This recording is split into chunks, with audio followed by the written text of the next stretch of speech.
magic to work, you have to truly believe in the magic.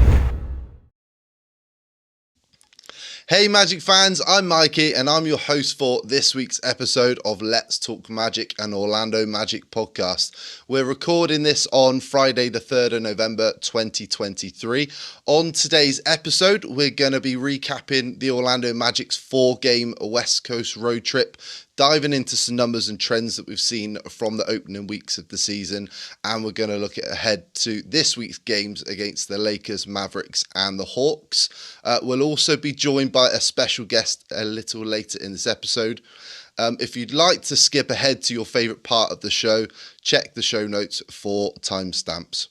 Today's episode is brought to you by our brand new partner who we're thrilled to be working with. Attraction Tickets are the UK's #1 attraction ticket and theme park hotel provider for Disney, SeaWorld and Universal Studios. They also sell Orlando Magic tickets at competitive prices that often work out cheaper than Ticketmaster once you factor in exchange rates and added on booking fees. So when you're planning your next holiday to Orlando from the UK, check out Attraction Tickets using our link in the description to purchase your tickets for all of Orlando's major theme parks, attractions, shows and sporting events. You can also visit letstalkmagic.com for all our affiliate links and discount codes. But before we get into the rest of the show, I'm going to introduce my co-hosts, starting with our friend from the Valleys. Hello, Boyle. Evening, Hello, Geraint. son. All right. I'm loving that new haircut, Mikey. I am loving it, mate. Well, how has it been received at home? Not very well. I sent you guys a message the other night basically pleading for help because my missus goes to me, that is the worst haircut you have ever had. She goes, I've seen some bad haircuts in my time, but that is right up there. She even said if I was to ask her out on a date, she would tell me where to swivel. That is love for you, isn't it, eh? It is, mate. It is. It's very Markel faults alike. Gary commented on that in the week. I'm going to call it the business cut. It's the business cut. Yeah, it's good. And if you're not listening, if you're not watching on YouTube, it might be worth checking it out just to see Mikey's. I had an action man in the 70s with a haircut like that. to be fair, I just wanted to as well. To be fair, I just wanted to join in with the three of you with your lack of hairlines or hair. What can I say? What can I say? To be fair, I think that a debate about haircuts, should I? That might be the first time I've ever kept the three of you speechless all in one go. Well, there's a total lack of length, really, Mikey, isn't there? There is, but there's lots of length tonight that we're going to be talking about. So, evening, Gary. How are you, the lads? How are the lads? How are you, Mikey? I'm doing well, mate. Have you had a good? Well, you've had a tough week, but have you been enjoying the games? Yeah. It's good to have basketball back in our lives. And to see your haircut live and in colour, it's just even better than the photograph. And I'm going to swiftly move on to Paul because he's chewing. I just wanted to create that awkward transition. No, it's all right, mate. I'm clearing the Halloween sweets that we'd got for the trick-or-treaters. Can I say I'm very happy that they didn't come round with me? Because I've got plenty of Skittles to get my way through. Quite enjoyed it. Are you serious? You had none? We got rid of 100 packets of Haribo on our estate. 100? Yeah, I bought 2 boxes of like 50 and cleaned out well and truly. Our kid, Heather and Rob, they were the same. They got through an absolute load. We didn't have a single person. Gutted. Love it. I always enjoy it. No, not a one. So next year, I'm hoping that I might have to do a bit more, light the house up or something. So, big sign, sweets here. Yeah, put the lights on, Paul. Yeah.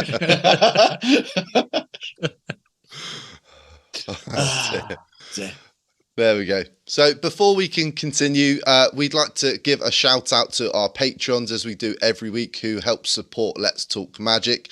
So we want to say thank you to Ollie Law, Gary Clark, Angus Craig, Dylan Holden, Alan Kane, Tom Sone, Mark Joss, Sean Moore, Drummy Drum, Drum, Drummy, Drum, Drum, Drum, Paolo and Franz. You messed that one up.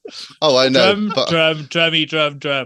Oh, no, I know what it was. I just wanted to add a few more in there. Liam Radbourne, Andy Lindley, and Stuart Benzies.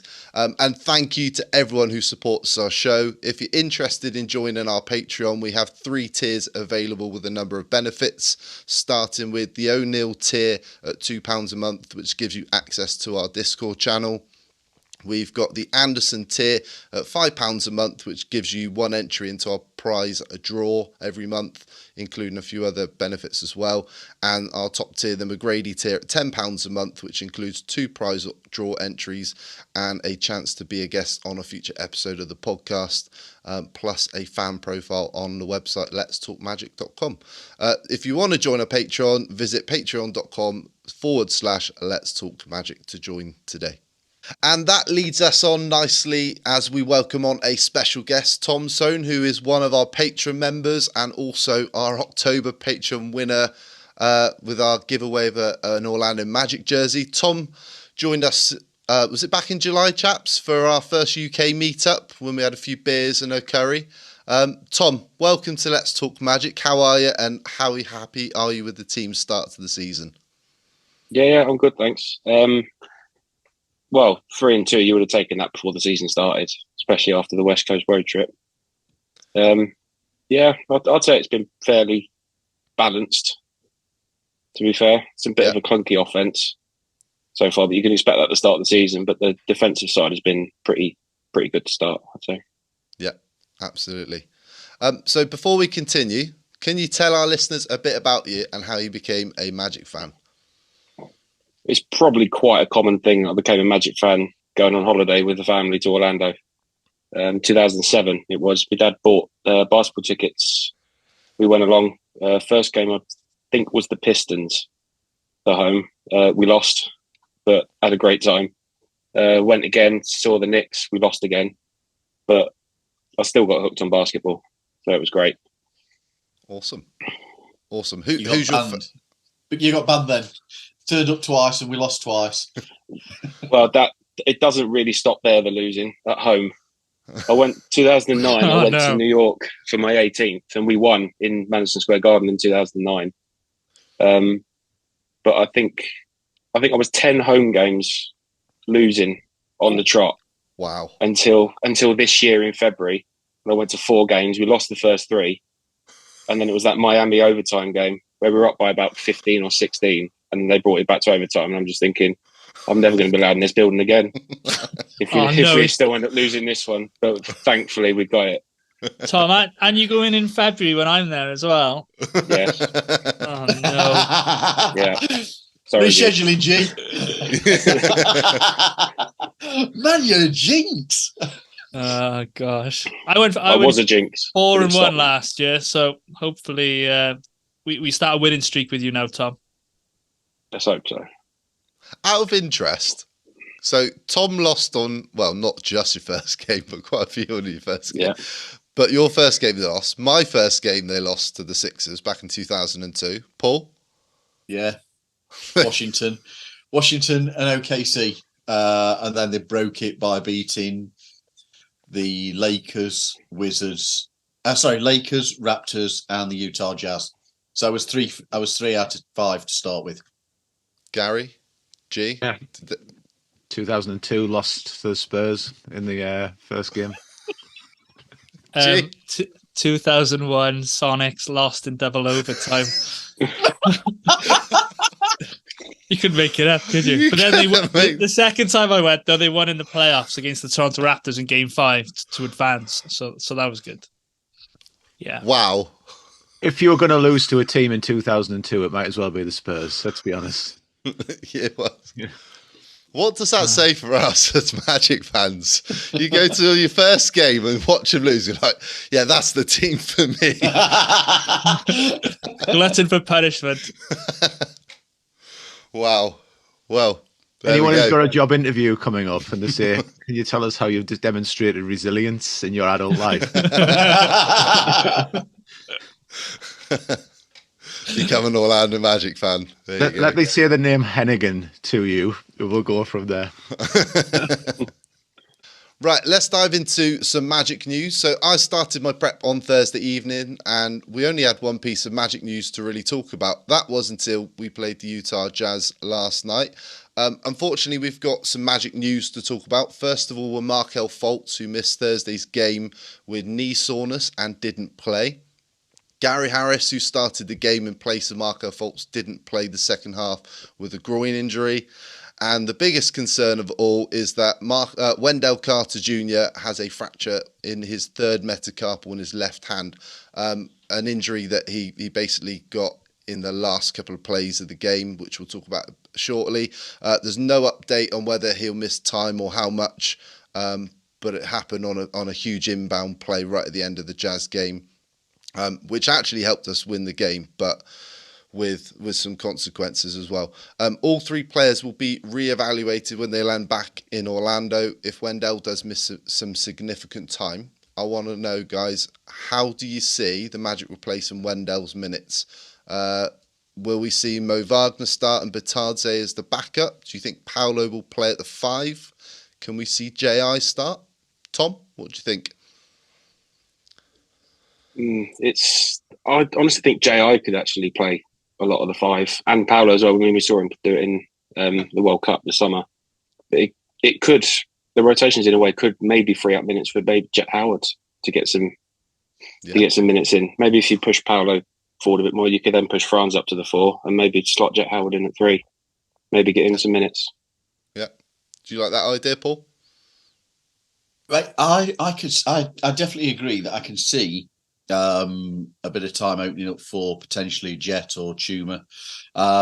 Wendell's a huge miss, isn't he? Let's be honest. 3 to 6 weeks if it isn't displaced.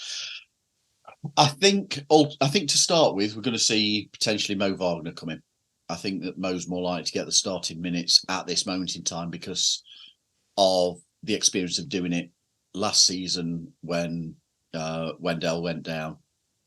We've got some capability and backup from Mo and Goga there, but I suppose it's a little bit of a shame that we didn't go out and get somebody more, should we say, specialised during the summer. It's more against teams like the Lakers with Anthony Davis that I'm concerned about Wendell missing, more so than I am against certain other teams, but against your big physical dominant centre, then that's where we're going to miss Wendell. I think that I think that J.I. or Paolo could get minutes at the 5. I'll be honest, I really hope it's not Paolo. I'd rather see him get back into the rhythm of his game at the 4. I think JT nailed it on the head last night in his commentary, saying that some of the issues that he's had to start with have been as a result of playing that different role and going from being a backup guy with Team USA to now being lead man for the Magic. It's affected his game ever so slightly, and last night I think was the first time we saw that get back. I know it's slightly off point, but I thought JT nailed that. J.I. I think genuinely interesting as a 5 and certainly a capable option. I mean, you look at his game and really a lot of his game is suited to the 5. So I think that we will see him get some minutes there. Yeah. But to start with, I think we're going to see Mo Wagner. Gary, do you think it's something that might change depending on the matchup? So, for example, we're playing the Lakers on Saturday. Somebody's got to guard AD. Do you think that's maybe a role J.I. might step into for the Lakers game? Personally, I would start J.I. or Goga, and it's not because anything to do with Mo Wagner. Mo Wagner's had a really good start of the season, but firstly, you want the defensive lineup out there, and I think he is covered a bit in the second unit by Jonathan Isaac and by what we can throw out there defensively. I expect they'll go with Mo Wagner due to experience, points, and earning his place, effort, harassment, etc. But if it was me, I would put Jonathan Isaac out there just for the pure try and contain Davis, because he was the one who did the damage in the Lakers game, which I know we'll touch on. GI matches up better with him than anybody else on our roster. after. So it's a case of whether Jonathan Isaac actually can play the minutes that we would need. But I would love to see him at the 5. I don't want Parlour out of position, but for me, it's damage limitation. If we can stop Davis going for 30 points and we can stop LeBron going for 30 points, we should have won that Lakers game the other night. We should have. Davis was the difference maker in that. So we've got to really, it's an opportunity if you want to put the positive shades on and say who can slow him down. And I think you either let Jonathan Isaac do what Jonathan Isaac does, which is just clamp people, or for me, you make it really awkward for him and you put Goga there and you say, well, we try and dominate the paint, put size in the paint, because rebounding is not our strongest area, which I'll touch on later on. Yeah. Anything to add, G? All valid points, but myself, I'd go with Goga just because I know Mo's, stood in last year, and did an admirable job, but I like what the second unit brings. Mo, J.I., Ingles, Anthony and Harris, that might obviously be altered if Harris can't play tomorrow night. But I think that unit suits Mo better than being on the starting unit. I think if you plug in Goga, he's that bit more of a physical body that can clog up the paint, that can't get bullied around a bit like maybe Mo does.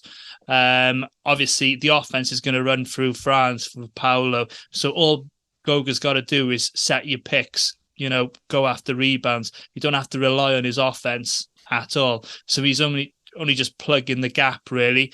If they leave him wide open, he can hit that 3, worst case. So, he does spread the floor a little bit like Wendell does, obviously not to the same ability that Wendell sort of gives you.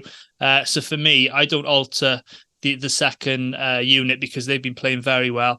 I'd plug in Goga and then, play J.I. sparingly there because obviously we don't want to increase his minutes significantly because that's the way they're doing it, isn't it? Yeah. I should say then that if it was... I answered on what I think as opposed to who I would. I agree with you. I would go with Goga.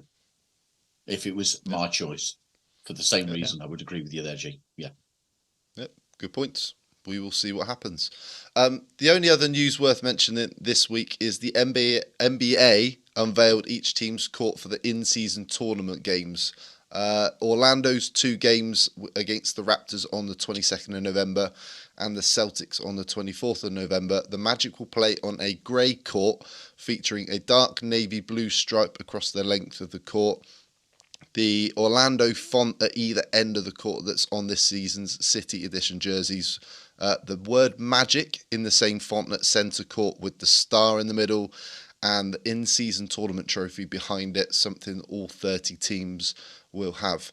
The NBA's using the City uniforms and themes to design courts. Some teams will have bolder looks, like the Chicago Bulls. I think their court's just red. But I wanted to get your guys' thoughts on what you thought, because it's very, very different to what we're used to. Tom, do you like them? I wouldn't say I like them or dislike them, really. They're not bad. I wouldn't say they're anything special to look at. Yeah. G? They look very, obviously the grey. I was looking at the Miami one was released today properly, and I sent Dan at Miami UK, Josh Robbins was at there because the Wizards are playing them, sent a photo from the arena, and it looks very, very red, and it looks like you've got a very narrow sort of normal court down the middle. So I think it's going to be very confusing for the players themselves. Obviously, I'm not a massive fan, if I'm being perfectly honest. If I see the Magic's one up close, that might change my opinion. But I'm not huge. I prefer the parquet floor. But I get what they're doing. They're trying to do something different. But I don't know. I just think there's a little bit too much colour in there, and it might mess with the players and the lines. Might be wrong. I'm not a pro. I don't play basketball, every day of my life. But that's my initial opinion of it. Gary? I think it's going to stand out on TV, and I think that's the point, really, where you can tune in and see things look a bit different to a typical NBA game, and it's to try and drive home this cup competition. But if you asked what I would really like, I would just like our classic edition flooring there all the time with the old style logo in the middle of the court. But I don't think it's bad, actually. I think it looks, from the actual pictures I've seen of it, I think it looks okay. I just want to see what it looks like with a crowd in and players on the floor. I don't have a problem with it. Hoff. Right, I've got to be honest. I thought I was going to stand out as the right grump in this section, to be honest with you. But turns out everybody's got pretty much the same sort of opinion as me. I quite like the court look on the images that we've seen. I like the logo. I like the star there. I like the trophy. I think that looks good. But honestly, I'm not one who gets excited about courts. I'm more interested that I can actually see what's going off than the design of it. I watched a game the other day, and I says, calls my missus in and says, "It's not me, is it? Is this me?" And she went, "What?" I went, "Those uniforms. I can't remember who was playing, but the uniforms that the road team were wearing blended in with the court and with the advertising boards around the side. You just lost the players, and unfortunately, the ball got lost as well as you were watching this game because of the colours of the court. It was absolutely awful to watch on the TV. Absolutely awful. Perhaps it looked brilliant in the arena. Perhaps it looked fantastic for being there, but it was awful to watch on the TV because you lost movement of players. You lost movement of the ball. Just give me a traditional floor. Yeah. Just give me a traditional floor. I'm quite happy. What? As to the jersey, I like that. It's subtle. Yeah. How about you, Well, Mikey? Well, what are they going to do when they play on the balls court with the orange ball? What are they going to get? Is it going to be like cricket and play with the white ball now? Who knows? I don't mind it, to be honest. I think it's like our City Edition jerseys. I think they're some of the better ones out of all the other teams. I think some of the other ones have got some really bad designs. I think Gary made the point. They want it to stand out on TV, and I think that's the biggest thing. I think the one thing that that they've done with this court that I wish they would start doing in the finals and the playoffs again. Do you remember when the Magic played in 2009, played the Lakers, and they had the Larry O'Brien trophy in the middle of the floor with the Magic logo over the top? I wish they would put things like that back on the floor, because it just, I don't know, just added a extra special element. I mean, you're playing in the finals anyway, it's special, but things like that, you're like, when they started taking those things away, just didn't quite have the same feel, did it? But it's only been more recently as well, hasn't it, that the trophy's actually gone from the court in the finals. Yeah. But say that's something I like. But I'll just give me a traditional parquet floor and you can see everything then. I'm happy. Yeah. Right, let's talk about the West Coast road trip. The Magic have now wrapped up their West Coast road trip, which finished 2-2. After blowing out the Rockets on opening night, Orlando travelled to Portland to take on Scoot Henderson and the Trailblazers. A gritty Blazers team hung around but didn't have enough as Orlando won 102-97. Franz Wagner led the Magic with 23 points, 5 rebounds and 3 assists. And the Magic basically took care of business. Tom, you got any thoughts on the Blazers game last Friday? Well, to be honest, I thought we should have won that by more, really. Mm-hmm. I think we made it closer than it needed to be in the fourth quarter. Just maybe poor offensive execution towards the end, just unnecessarily close. But we won in the end. I mean, that is all that matters at the end of the day. But yeah, need to be better, I think, in the fourth quarter. Yeah, I agree, mate. Paul, anything to add?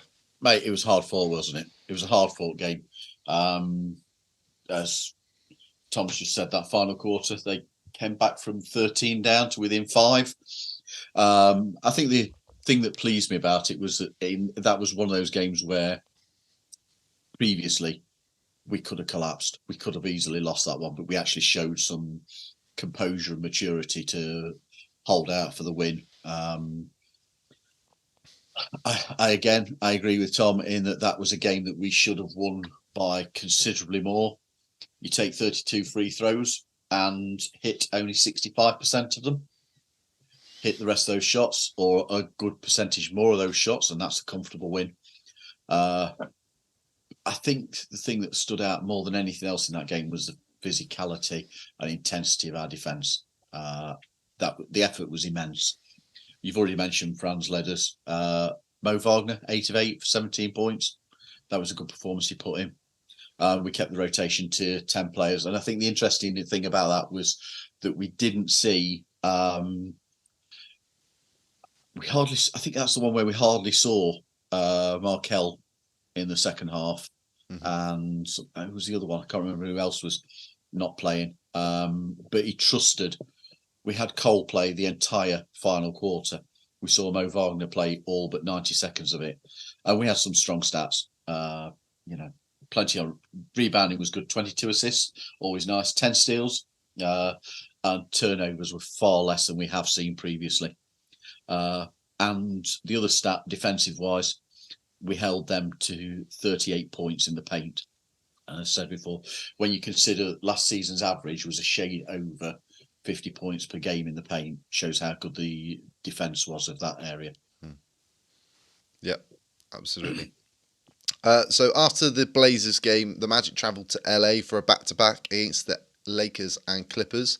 After leading at the half and having an 8-point lead in the fourth quarter, Anthony Davis and LeBron James found a way to give the Magic their first loss of the season, and the Magic lost 103-106. Gary Harris had a big night off the bench with 17 points. I don't think he missed a shot in this game, knocking down threes. And really, I think this one was a hard-to-take game for a few reasons. But Tom, what was your takeaways from that Lakers game? Well, we should have won that game as well, but say similar to the Portland game, but Lakers had Anthony Davis. That was the difference, really, in the end. He was immense. Yeah. First half, Gary Harris kept us in the game for a start, going perfect from the field. And then in the fourth quarter, Jalen Suggs' defensive plays down the stretch, he deserved that sort of overtime shot. Sending it to overtime in the end, but it just wasn't to be, really. Anthony Davis was the difference in the end. Yeah. No, he was superb in that one. G? Oh, gosh. Give me the Laker game, innit? The most important one of the season, the one I really, really care about, and then we lose it. Obviously very, very disappointing. You're winning at the half. You're hanging around with them. You matching them blow for blow, aren't you? Down a stretch. You're up 100-96 with 3:22 to go. So you're confident really that you're going to pull it out. But let's look at some positives. We out rebounded them. You guys have mentioned how good the Lakers are on the rebound this season, especially with Anthony Davis. Unless you're next to him and you cough on him or something and they call a foul. Anyway, we out rebounded them on the offensive end, 12-3. We struggled a little bit on the foul line again. I know that's a topic we're going to talk about in a second. We went 13 for 18 at the foul line. Paolo went for 0 for 2. A couple of points here or there makes a hell of a difference. But you guys have touched upon it. Gary Harris went 6 for 6 for 17 points, 5 for 5 from downtown. Kept us in it in the second. Maybe we should have given him a little bit more burn, given him a few more shots. Jalen Suggs was absolutely everywhere, as Tom's mentioned. Whilst he only shot 4 of 12 for the game, it was those stats that don't show up in the box score, those tips, those hustle plays, the 3 offensive rebounds, 8 total rebounds for a guard out of, 44 for the whole team. It's pretty damn good. Other sort of players to mention, Markel, 14 and 8. He had a plus minus of none, but other than Markel and Suggs, a lot of the other players were all in the minus. Suggs was a plus 10. So again, it just comes down to end of game play and management. Did we call the right play at the end? Did Franz take the shot too early? Perhaps. Do we need to try something different? We obviously saw that at the Utah game. We went to Paolo. So other than, did we have the right lineup on the floor at the end of the game? Well, mate, that's the question, isn't it? I think we did. I think we did. I know a lot of people will argue that we didn't with having Markel on the floor, but during that 4 minutes to go stretch, I watched it back. There was twice that he penetrated, got to the lane, made 2 floating running layups or jump shots. He kicked it out. Jalen Suggs hit a 3. Franz made a basket. Paolo missed the couple down the stretch. It wasn't because we had what's seen as a non-shooter in Markel. I get that Gary Harris was 6 of 6, but Gary Harris should have been in during the 3rd or the 4th earlier in the game, not crunch time for me. Just because Markel gives you that extra. And I know I'm, president of the Markel fan club, and I'm going to back him, but I want him on the floor regardless. But I get everybody else's sort of sentiments that maybe you should have more shooting on. But at the same time, having a playmaker who can penetrate and cut and, just make the defense collapse is just as important. But I just wanted to also pick up more on Jalen Suggs' efforts, as Tom had mentioned. He's doing winning plays. He's a kind of player you want on a championship team, both ends of the floor.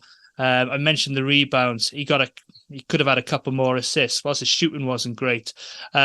Just high pressure, defensive intensity, and it's just shown his real maturity this season for me. And if I'm going on now, but if you were to ask the best player so far this season, for me, it's hands down Jalen Suggs. Yeah, he's definitely had an impact. Tom, would you agree with G?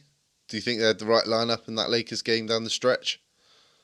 I would say so, yeah. But from maybe when we needed a 3 right at the end to tie it, maybe you could have put Gary Harris in for that sort of last few seconds to try and get the 3. But other than that, there wasn't really a problem with the lineup in the last sort of 3 or 4 minutes of the game. I tend to think that the actual issue, I know that the question's been asked, why wasn't he in for that final play? I agree with you. I think the actual issue is, why wasn't he in earlier? Why wasn't Gary Harris in at some point? Perhaps there's something we don't know. Perhaps he'd already was suffering with some form of injury, some sort of form of niggle that hasn't been made public. Who knows? But it was just, for me, it was a team thing, wasn't it? We, as a team, we shot, what was it, 40%? Yeah, we hit 40%. You shoot 40%, you're not going to win. Simple as that. Trust me, I know where you're going.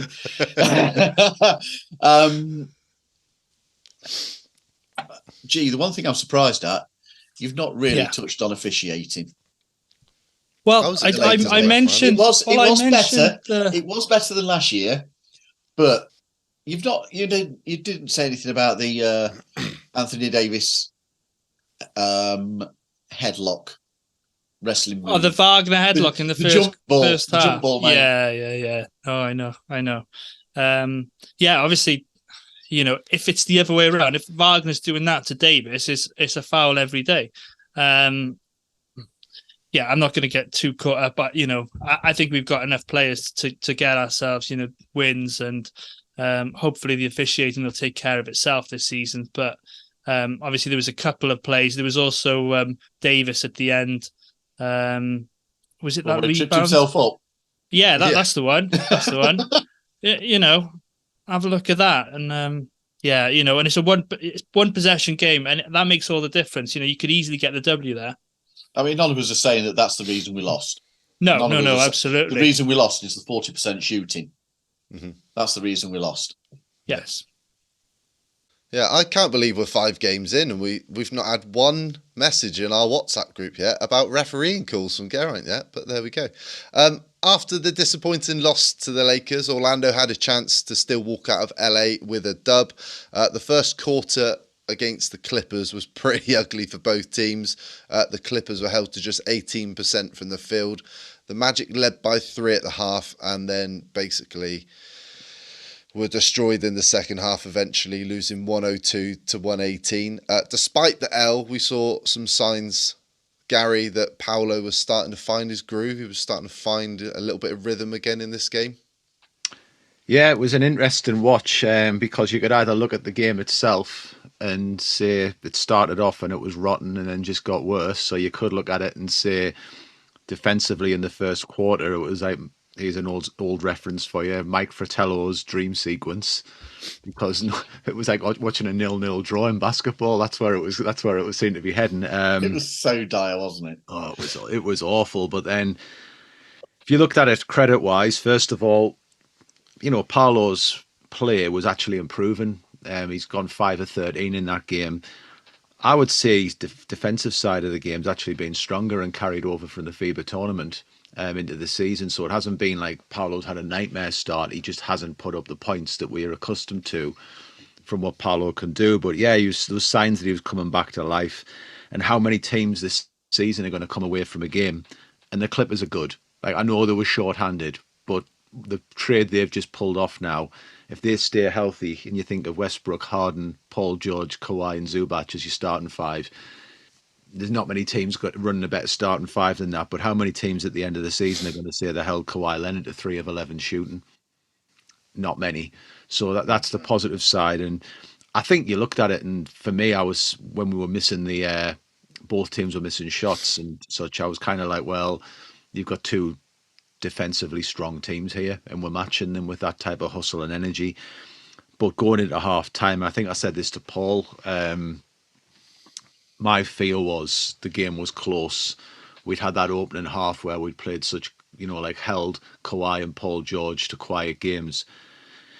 I was sat there at half time thinking, who's more likely to go off here? Is it Paolo and Franz, or is it going to be Kawhi or Paul George? And the experience, I think, factored in the big game type thing, and Paul George came through for them, and we just didn't look likely in the second half. And the big difference for me was 3-point shooting. When you look at that game, we shot just over 23% from three. From our starting lineup, you've got Suggs going 1 of 5, Franz going 2 of 7. It's not great. You straight away, you've then got to get your baskets on the inside. And that's where Paolo was struggling to find space. Yeah, he was 5 of 13, but he was struggling for space. And I think Wendell really tells the story when he was 2 of 8. And I know Zubac is a good player, but he's not like Anthony Davis. And Wendell wasn't getting much space. There wasn't much going on in the paint, and that's where we lost the game. I think 7 of 30 combined from the field, from the 3-point line. Spacing issues. If you watch the game from start to finish or start at the last 5 minutes, I just switched it off with 5 minutes to go. I was like, I can't actually handle any more of this, so I switched off when we were bringing the bench in, and it was over. But it was a hard watch. But at the end of the day, they're a team who are going to, I think, make some noise this season. It's not a disgrace to lose to them. It's just disappointing, given that I think we could have took a pretty sizable lead into half time if we'd been better at shooting. Is what it is. I just think it's one of them nights. You get them games, don't you, where it just nothing clicked. Yeah, you get them. And we were getting good looks in the second half as well. We just couldn't knock down shots. It was just, there was just no rhythm offensively, was there, at all? You get them games. Exactly. No, you guys mentioned that, and obviously I know later we're going to talk about things we're doing well and things maybe we're not doing well. But I got this nugget. Corner threes this year, right? We're taking 8.4 compared to last year. We're taking 6.3, which are obviously better shots. Obviously, the percentage we're shooting isn't great at the moment, but we're taking better shots. And we're also taking 27.8 of our threes, which are open or wide open. I was just looking at NBA.com about hustle stats and that sort of stuff.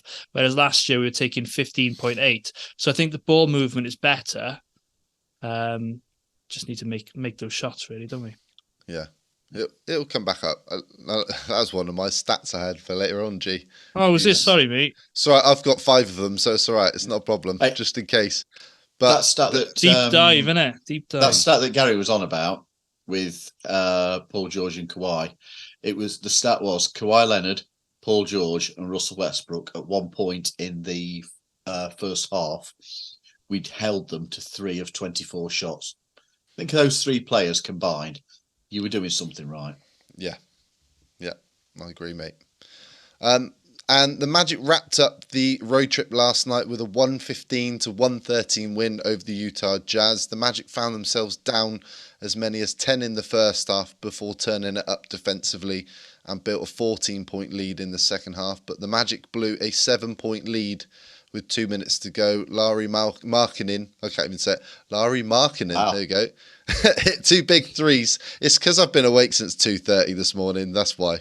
We can put What's it down my to that. excuses on a regular basis? Absolutely none. To take a 1-point lead with 19 seconds left, but Paolo Banchero had other ideas as he drove and finished around John Collins to basically win the game. P finally had a breakout game, a huge night, finishing with 30 points, 9 rebounds, 5 assists, 9 of 13 from the field, 11 from 15 from the free throw line. I think that's the most positive thing. Tom, I think we can sleep a little easier now Paolo's had his big night, and we can kick on with the rest of the season now. What did you think last night? Definitely. Well, the weird stat about last night is the only quarter we won was the second quarter.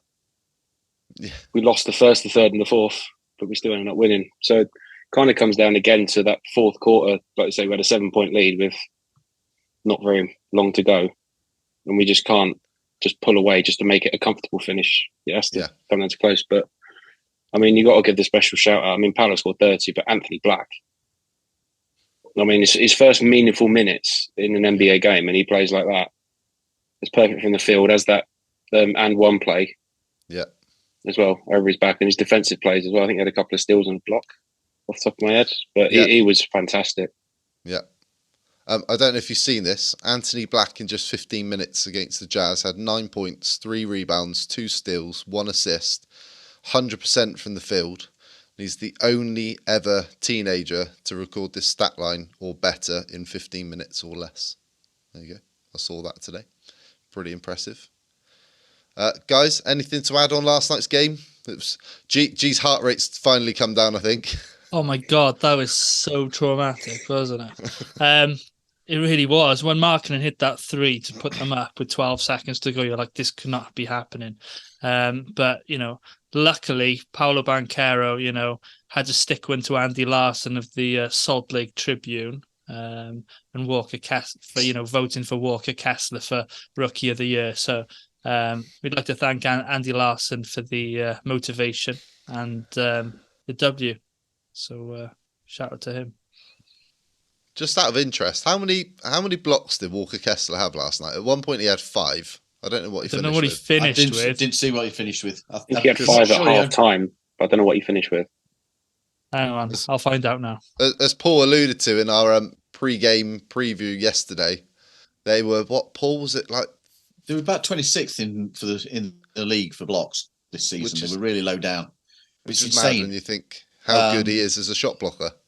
Kessler was only on 1 block a game, I think, before this game. Incredible. The guy's brilliant. The guy's a really good defender. I mean, he ended up with 5. Oh, he did have 5. Yeah. I mean, it does help because we are a team that like getting downhill and attacking the basket. So he's always going to have those chances. But good way to close out the road trip. I think it's safe to say we beat the 2 teams we would have probably expected to, and lost to the 2 teams that we would have probably been not favoured in. But it was still a positive road trip, even though we all feel like we probably left one on the board against the Lakers. So the Magic 5 games in, 3-2. There's been some positives. There's some things the Magic still have to figure out and work on. But I want each of you, I'm going to start with Tom, to give me one stat that you found. And it can be a team stat, an individual one. It's either an area for concern, or maybe it's something that surprised you through 3 games. And you can say whether it's positive or something to be wary of. So fire away, Tom. What have you come up with? Well, I've thought about what's positive and what's negative and what to go for just from what I've been watching. Yeah. And the negative, it's probably an obvious one. I think it's been mentioned already, is the free throws this season. We're actually second in the NBA in free throw attempts. Okay. So far this season. Yeah. But we are 26th in percentage at 71%, which is a big difference. Yeah. Especially when we're playing so many games where we're struggling to close out games in the fourth quarter. But the positive that I thought was we've been getting a lot of steals and pass deflections this year. Defensive intensity has been going up quite a lot, and I found that we're second, 10.6 steals a game as a team. We're actually first in deflections, pass deflections in the NBA. Which is no surprise. Well, no, it seems like every other possession we're deflecting a pass, whether we're getting the steal or it's going out of bounds. I don't know, but Jalen Suggs is 5.2 deflections a game, which is second out of all players in the NBA. Who's first? Can you remember? Oh, I can't remember off the top of my head. The Anthony Melton. Oh, was it? From the Philadelphia 76ers. I've got that stat. Yeah, I thought you'd... Glad I went first. Go on, G. What have you got for us? So I had, basically deflection / hustle plays. So as Tom mentioned, we're first in the league on deflections with 22 a game. Suggs, I'm just telling you exactly what Tom's just said. Suggs is first, but Banchero also has 2 per game. Franz Wagner has 1.6. Defensively and hustle stats, you've got Jonathan Isaac is 1.3 blocks per game. But forcing turnovers, we're third in the league, forcing 17.3. So in turn, that should translate to fast break points, shouldn't it? Defense is not set, easy buckets. I've got to Tom's mentioned the second in the league with 10.6 steals. And then the points in the paint, we're 10th in the league with 52.4, so we're obviously ploughing it in. And 3 and 2, it's not too bad. Opposition fast break points, we are tied at 4th in the league with a 10.8. So obviously that in turn, turnovers given to, and then turnovers that we give away 14.8. So we're protecting the basketball better. We're obviously defensively really up on them, forcing turnovers, getting out on the break. I'd like to see, running on the break a little bit better. There's a couple of 3-on-1s and 2-on-1s that we've blown, going for alley-oops and stuff. Just lay it up. 3-on-1, just lay it up. None of this fancy nonsense. I'd rather 2 points, run back. I think there was a play last night that, we turned the ball over and Paolo gave a foul straight away. So, totally negates what, us on the fast break. So, so the positive is, defense is what it should be.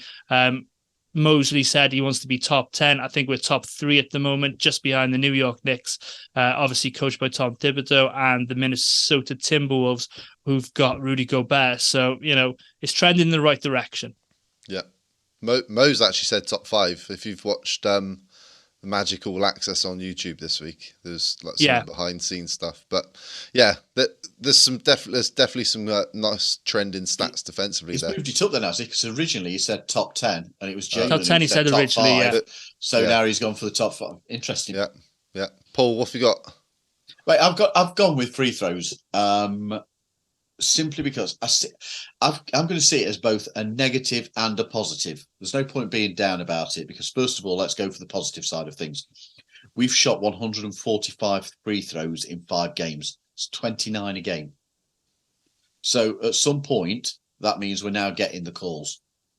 We didn't used to get as many free throws. We are now getting calls from the officials. So we can bleat, and perhaps there should have been some more. But it shows that the team's playing with an aggression. We're playing to our strengths of attacking the paint, and those calls are resulting from it. So, that's a great start, because it's second best in the league. There's only, I can't think who it was who I read that's taking more free throws per game than ourselves. Shot more, so it's a good start. And let's be honest, we could, as I said, we could easily have seen more. Anthony Davis headlock. It's the simple things. Negative conversion rate. 5 games, and last night we saw an improvement. And that's only the improvement in our free throw shooting last night. Still only took us up, as Tom said, to 71% for the season. That's 26th in the league. Simple terms, we take 29 a game and we make 20.6. So you're leaving almost 9 points a game behind. You make those up against Portland, that game's not close. I'm not expecting we make 100% of them, but you make a percentage of that, and that game's not close in Portland. Go back to the Clippers. We took 33 against the Clippers and made only 19 of them. That's 57%. 14 points were left behind. If you and we lost by 16, something like that, yeah. But if you nail some of those, and as I've just said, I'm not expecting 100%, but if you hit some of those, that game isn't getting away from you in the way that it did, and it makes that game more competitive. It makes that the Clippers had to change potentially their style. It got to the point, I felt watching it, where the Clippers players were looking and thinking, we may as well foul. It became a hacker magic player, because every time you were preventing a 2-point score, we were only making one, possibly one, not even one every time from the free throw line. We were missing the pairs. So they were cutting our scoring in half every single time by simply fouling. Mm-hmm. It worked for them. Last night, you saw the difference that making those free throws when you're having some offensive struggles, which we were having in the first half against Utah. The free throw shooting kept us in that game. So again, that's a positive of it, that you get these calls, you are going to keep yourself in games if you can make them. And final point on it, everyone's been on about Paolo's scoring slump. I think they've made too much of it, but his free throw shooting is somewhere that he can easily pick up on those extra points. Last season, he took 7.4 free throws per game. This season, that's already increased to 8.2, and he's not been as aggressive yet this season, I don't think. I think last night was the first time that we saw him playing an aggressive game. So he's almost one extra free throw a game. Last season, he was hitting 5.5 free throws per game. So not great, but 74%. This season, despite taking that extra one, he's only making 5 shots per game. Now, if he hits some of those free throws, the scores that he's had this season look an awful lot better. 13, which is, so he got 12 in the Houston game. If he took his free throw, that's 13. He missed 5 against Portland. So he scored 14. If you hit them, it's 19.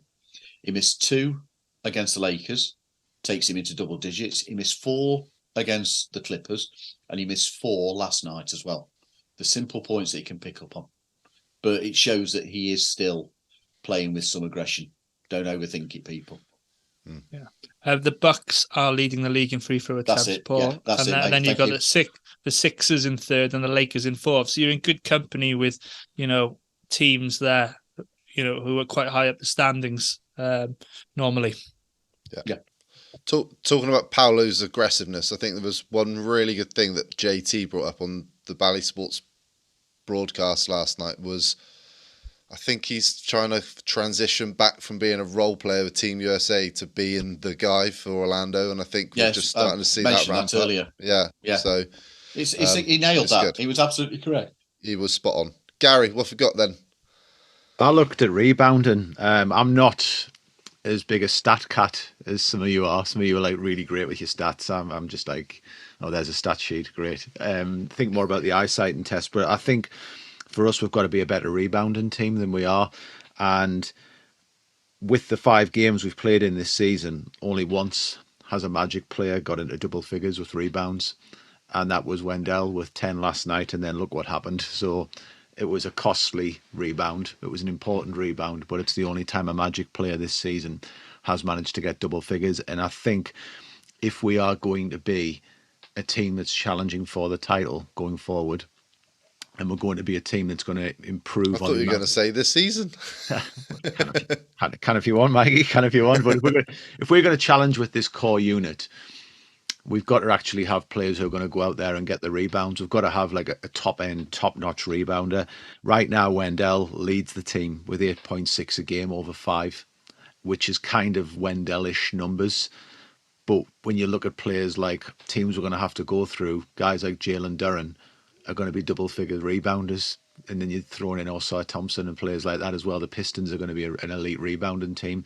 We've got to have that in our locker. And in my big worry with Wendell out is the next highest rebounder is Paolo with 6, Franz with a shade under 6, Jalen with 5.4, and Cole in less minutes with 4.8.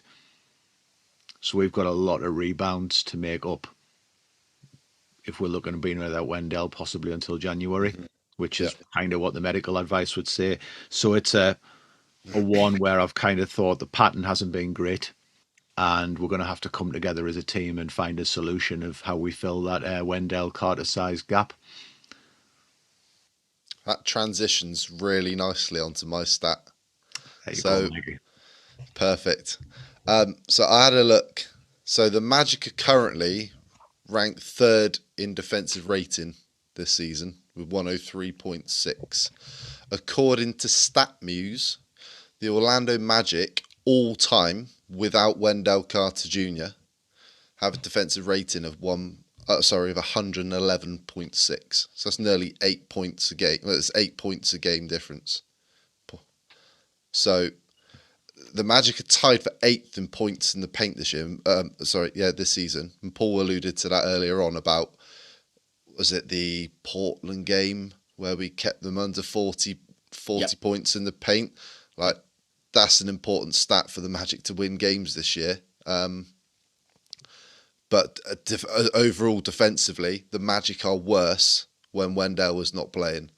And they've got to figure it out quickly because, like I say, Gary, if he's going to miss significant time, which is very likely, the Magic are going to have to fill those minutes with somebody who can try and effectively do what Wendell does, whether that's J.I., Mo Wagner, Bitadze, whether they play Paolo at the 5 and go bigger with stick another guard like Anthony Black out there, or start Joe Ingles. I don't know, but like I said, I think the rebounding is part of that defensive rating. Like it's all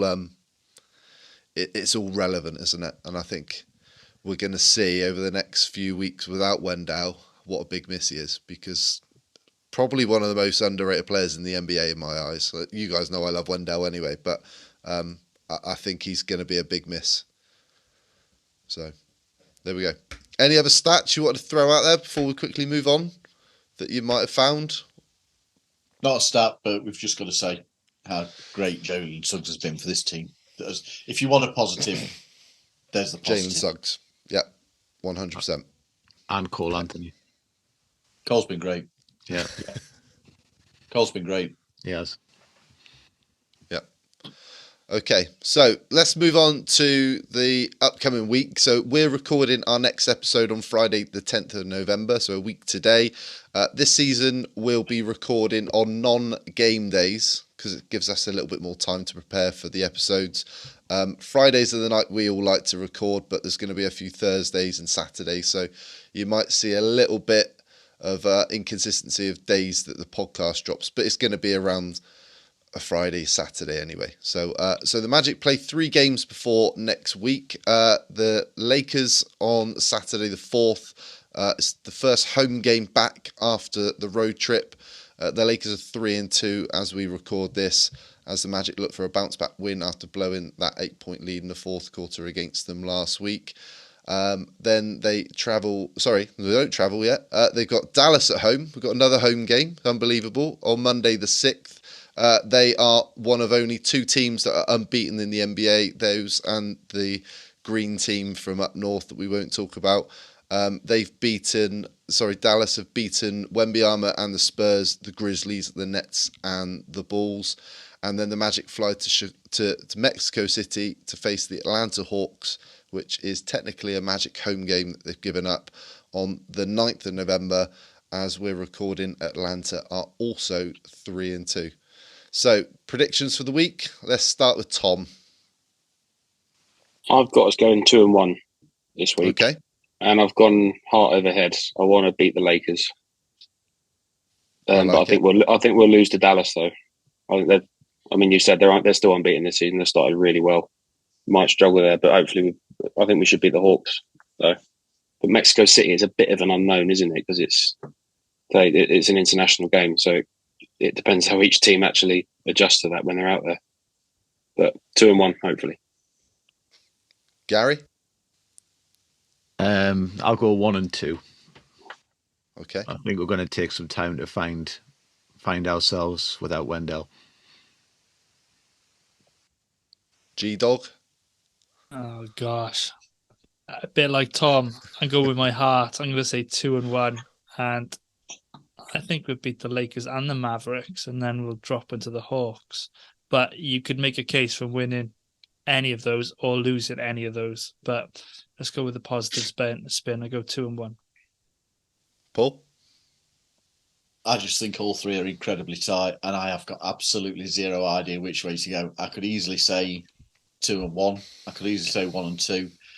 I can also come up with a very strong argument why it could be 0-3, particularly with Wendell going down and the issues around, do we get Markel back? Do we get Gary Harris back? 0-3. Don't like it. Don't like saying it. But you look at, I just worry. I think if we'd been playing in Orlando, I wouldn't be considering that we could potentially lose to the Hawks. I think we'd beat them. And I think we should be beating the Hawks. The travel, playing at altitude in Mexico City, I don't understand why we've actually said, yeah, let's go and do that. That sounds like a sensible idea. I don't get it. I really don't. And they're just firing points in for fun at the minute. Yeah. It's crazy to think that that's the 8th game on our schedule. It's the first Eastern Conference team that we're playing, and we're not even playing them at home. I'm gonna go 1-2. I think the Lakers has got schedule loss written all over it. On top of them having AD and LeBron. I just think coming back after a West Coast road trip, that first game back is always a tough game. For it to be the Lakers, I think it's going to be really hard to beat the Lakers. And like Gary's already said, the fact that there's going to be an adjustment period without Wendell. I think the Lakers game's going to be tough. I think we're going to drop that. I think we're going to push the Mavericks. I think defensively we can still cause them some issues. And I do think it'll be a tighter game than maybe we might think. But I just think with a couple of days off to sort of readjust, maybe some time to practice out on the road. We're already used to being on the road this early in the season, so I don't see it being an issue to go and fly back to Mexico City, back technically on the West Coast. So I'm going to say we get a win in Mexico City. So I'm going 1-2. Don't you think Mo Wagner get into Luca's head?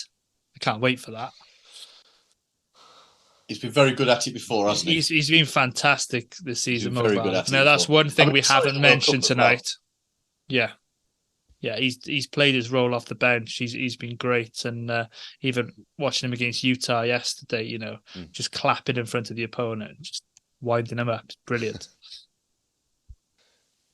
I think in that game, Markel's length is...